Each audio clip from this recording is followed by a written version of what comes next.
I don't even know when I feel sick a lot of the time. I don't even know what feeling sick really means. I just know what it's like to be in my body and what that feels like. And I mean, sometimes I feel like it's fake. Like I've literally made it, like I think about it sometimes, and I've had moments where I'm like, maybe the doctor has just like made this up for the past 10 years because I have no radar of like what it is to feel normal. So yeah.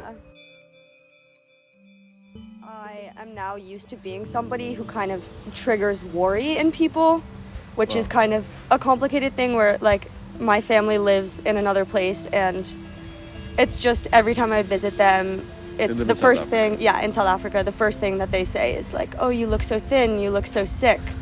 And so I kind of just got used to being regarded with stress and just causing stress in a lot of other people. And so I don't know, I think I just became used to the idea of me as a person making other people feel bad in a certain way. Yeah, because it's also like people that knew. Yeah, people that knew about it. I mean, yeah, people that knew about it more so, I would say, because it's kind of an awkward thing. Like, people don't really know how to regard it necessarily. And I think people think that you want pity from them, but really it's kind of, then you just get used to, I don't know, the idea of you causing worry in other people. Does that make sense? Yeah.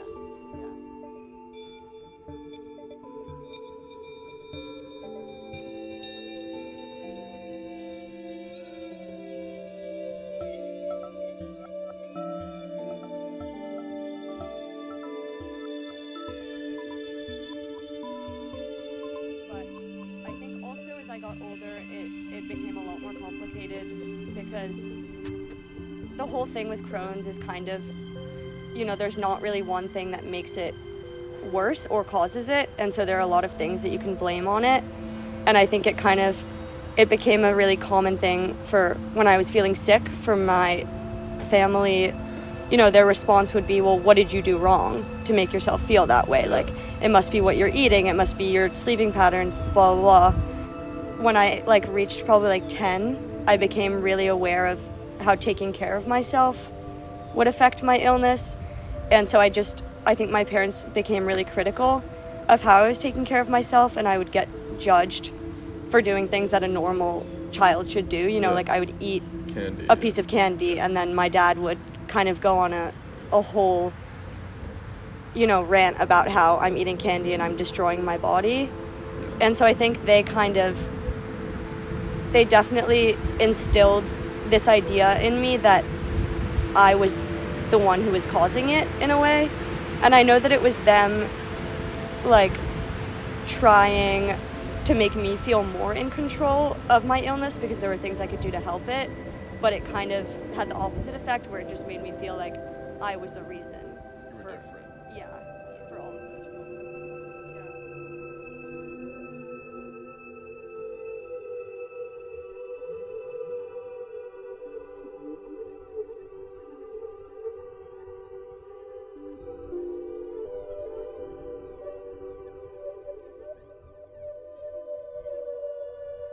I would say it's more it goes back and forth between chronic pain and chronic discomfort. Yeah. But yeah, I would say I do have chronic pain. It's more kind of waves of pain that come and go. Like, I can have 3 weeks where I'm in pain every single day, and then I can have, a week where I am not in pain for a while. But I would say on an everyday basis, there's always a point in the day where I am in pain. But I think it's more, as I get older, what affects me more is the discomfort with it, I think. But what does that discomfort look like? I mean, I think how it affects your daily life as well. It's different ways ranging on how my health is doing. I have chronic nausea, so I'm nauseous all the time, every day. And so eating is a big problem for me. It's really hard. I have no appetite to really eat much. And yeah, so I guess it's chronic nausea, which also, it's chronic fatigue too, which is like, I feel like my body has been hit by a truck in a way, not in the pain way, but in the way of like, my energy levels are, like I would say I function in a way where my energy levels are incredibly low.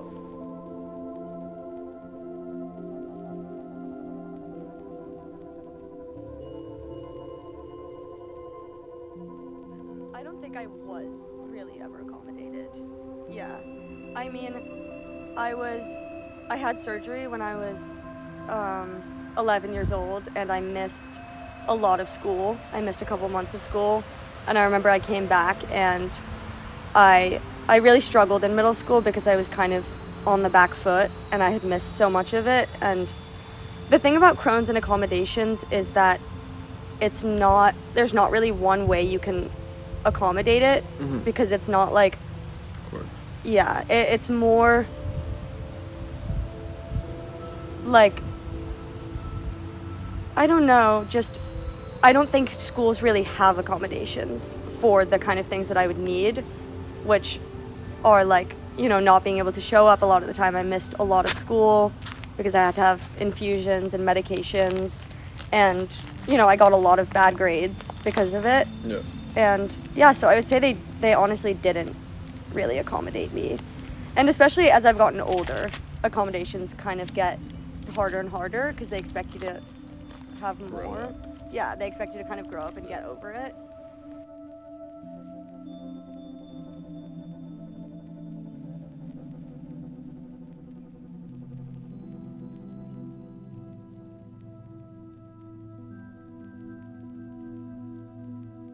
How do you feel like it affects your mental health and well-being? I mean, I feel like it has destroyed my mental health and my mental well-being. I mean, they're so interconnected that when my health is bad, my mental health is bad. They go together, and I haven't really been able to work out if it's that my mental health is bad because I feel bad and it triggers that, or whether it actually goes together. But Body-mind connection. body-mind connection, exactly.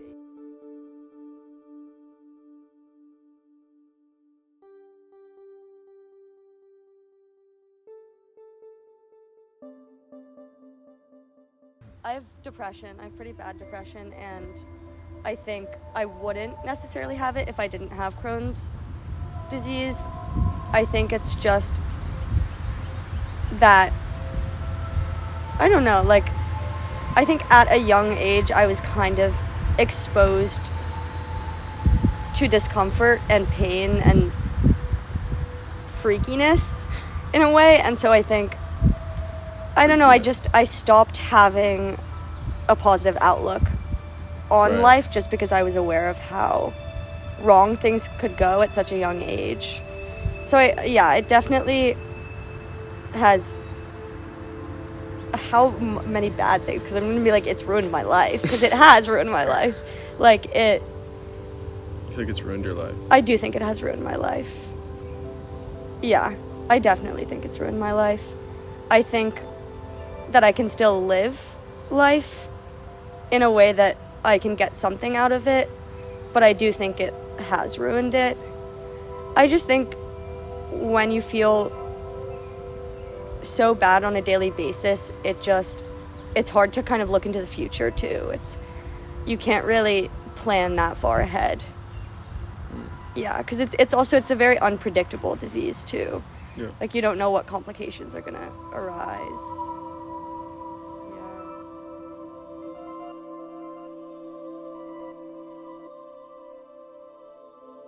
Yeah, I think that it's caused my pessimism. Yeah, definitely. I think it's made me, I mean, it's when things are so unpredictable, you kind of have to plan for the worst, because it's so much more of a letdown when things go wrong and you haven't prepared for it. So it's much easier for me to look into the future in a negative way and get positively surprised than, you know, than expecting things to be fine when they're not.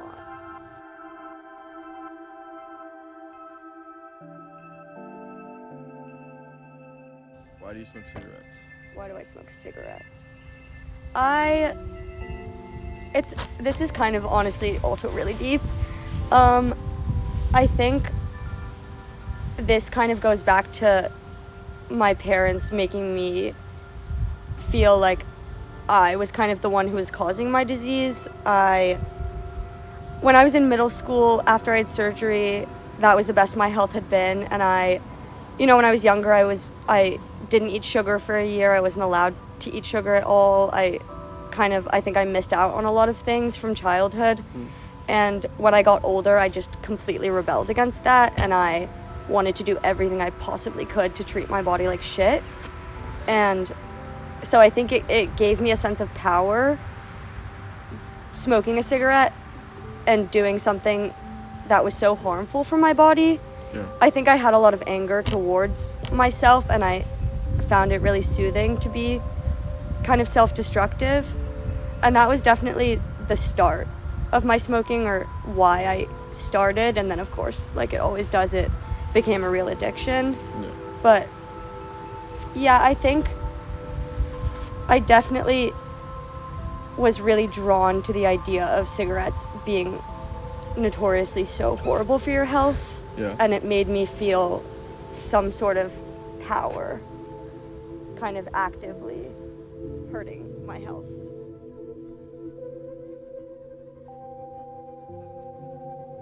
It, in one way, is really bad for my physical health, but it's also kind of saved my mental health. I think that smoking cigarettes got me through COVID. Like, it was a time for me to kind of, leave the house when I was arguing with my parents, and I could go to the roof and I could smoke a cigarette and calm down. But, which I think is kind of a common pattern, is that a lot of things are either soothe my mental health and hurt my physical health, or like vice versa. And so, yeah, I would say cigarettes are one that really kind of calms my mental health down, but like exacerbates all the physical health problems. Self-medicating my mind in a way of control. I think the idea of enjoying something, even though it's bad for me, was something that was so frowned upon as a child. Like, it was, I was kind of really used to having to make sacrifices for the things that a child wants to do in order to save my health. And then when I had the power to not make those choices, I didn't, And so I think, I don't know which ways it soothes me. I think at this point it's honestly just an addiction, and so I'm just addicted to it. But I think it definitely started on a power trip of some sort. Do you feel the same about the weed? I think in a similar way. Weed also I have a very complicated relationship with. I think that with weed, it, undeniably soothes like every single symptom that I've ever had. Like, I could smoke weed and instantly not be in pain or not be nauseous and feel better. But it also is kind of complicated for my mental health too, because I would say it's really harmed my mental health, but it's really, helped my physical health. And so it's kind of the same battle of like, which one do I sacrifice? And yeah, it's like, it's a crazy cure. It really is. Like, weed, I remember when I started smoking weed, I just was like on top of the world. How did you find out it helped you? I think it took me a while. I think only when I came to college I realized it helped me. Was when I wasn't living with my parents and I could kind of make my own decisions. I just would smoke and I wouldn't even realize the things that I'd been feeling, and they would just be gone, in a way. I think also now with weed, it's that I have a really complicated relationship with home spaces, because I've always felt like being out in the day is kind of the time where I have to function as a normal human, and I can't really consider the things that I'm feeling And then when I get home is kind of where it all comes crashing down, where I realize how shit I've been feeling in the day. And so it's kind of very much associated with a home space, where I have a lot of trouble being in a home space without feeling bad, because it's kind of the time where I'm with myself the most. And so, you know, whenever I go home or come home in any way, it's my first instinct is just to numb out all the things that I feel. Just get slumped. Just get basically. slumped, exactly. Just get like high as a kite. Yeah. Yeah. I mean, weed is also like, I don't know, because it's had so many weird effects. Like, my dad is so adamant on weed being the devil, and so we have a lot of arguments about it. But I think the thing that's been hardest with weed is that my parents really disapprove of me smoking weed, and so it's kind of been this couple-year battle of, you know, weed is killing you, it's destroying your brain, you're going to turn into an idiot, you're going to be so dumb. And then me kind of, you know, I like getting really, it's just a lot of anger with it too, I think. Yeah.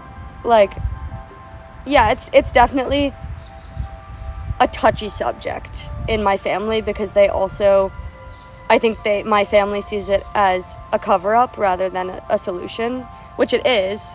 But I mean, that's kind of how you deal with. But there is no solution. Yeah, exactly. That's the thing. It's like with Crohn's disease, it's really just about finding any sort of cover-up that you can, because nothing's going to take it away.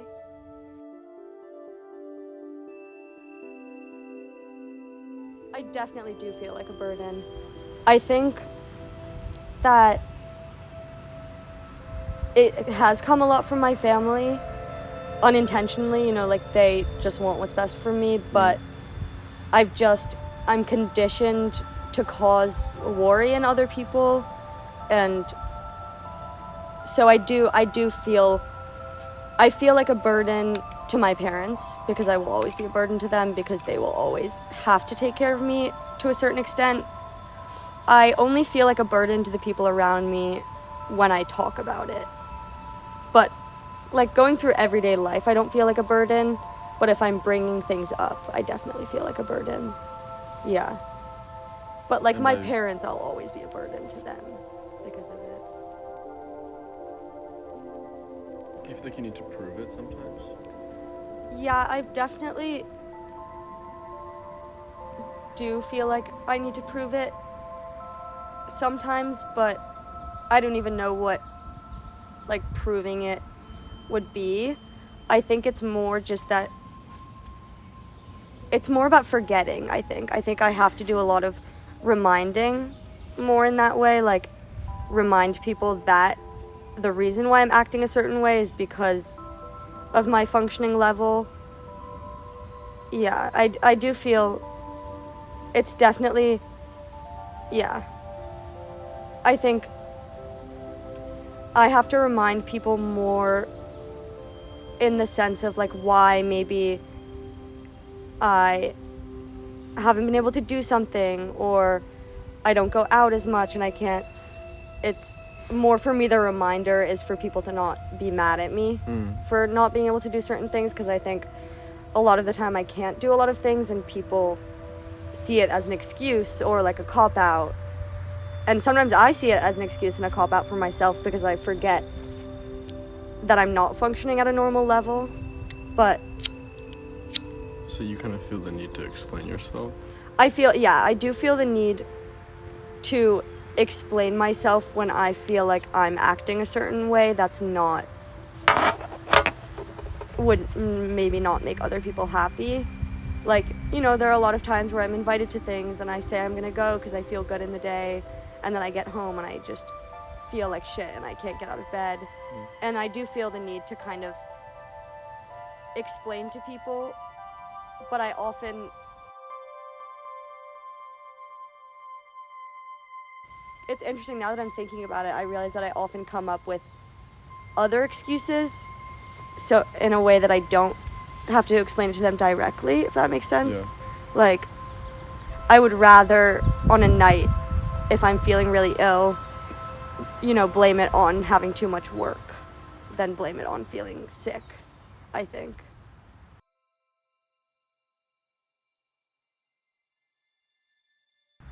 For anybody else with a chronic illness, I think that they should be allowed to think that it has ruined their lives, in that way.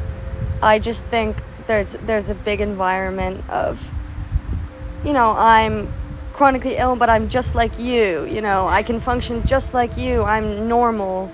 But I think there needs to also be more acceptance of anger and resentment over it.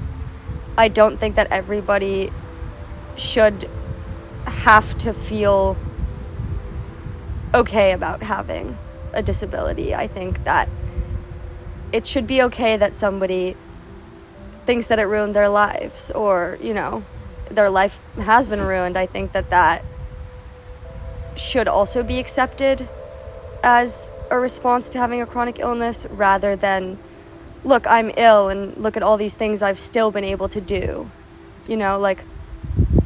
I think that people just need to accept that some people don't see it as a positive or something that's helped them in any way. I respect all the people who have chronic illnesses and think they're love that they have it and think that they're, special, because maybe they are special in that way. But I want to be allowed to be angry about it. I think it's okay for somebody to hate that part of themselves. And I think a lot of people do, and I think that that's also a thing that creates a lot of shame, is that one should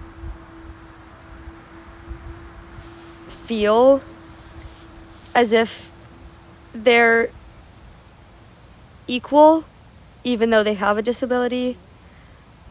I don't necessarily think that's true. I think that you can kind of wallow in it if you want to. If you want to feel like shit, you should be able to.